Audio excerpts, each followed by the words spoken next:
Chers frères et sœurs dans le Christ, Shalom.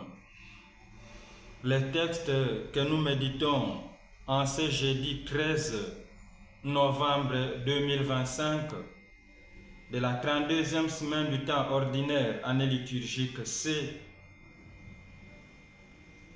nous situent dans la logique de la sagesse perçue comme un souffle de la puissance de Dieu. Cette sagesse mène à un état spirituel qui est celui du royaume de Dieu.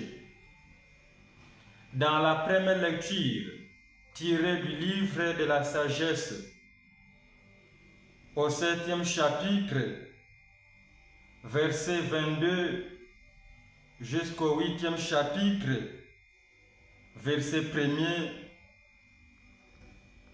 la sagesse est décrite comme un souffle de la puissance divine, brillante comme les rayons du soleil, essentielle pour vivre selon la volonté de Dieu, essentielle à vivre conformément à sa volonté.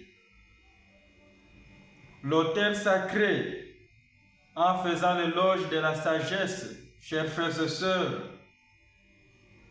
révèle que l'homme a besoin de sagesse pour vivre selon la volonté de Dieu. Dans Luc chapitre 17, du 20e au 25e verset, à la question des pharisiens qui demandent quand viendra le royaume de Dieu, Jésus explique que le royaume de Dieu n'est pas un événement physique et local, mais un état spirituel déjà présent au milieu d'eux, qui se manifeste par la foi.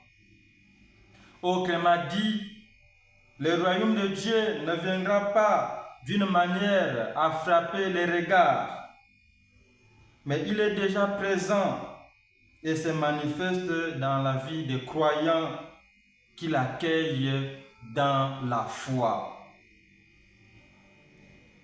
Ayons, chers frères et sœurs, confiance en Dieu plutôt qu'aux hommes, confère Psaume 118, entre parenthèses 119.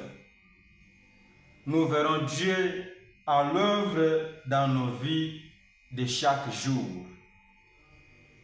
Nous souhaitons joyeux anniversaire de naissance à Madame Ndongo Marie-Rosine. Que le Seigneur la fasse grandir en sagesse et la comble des bénédictions. Que Dieu vous bénisse tous. Amen.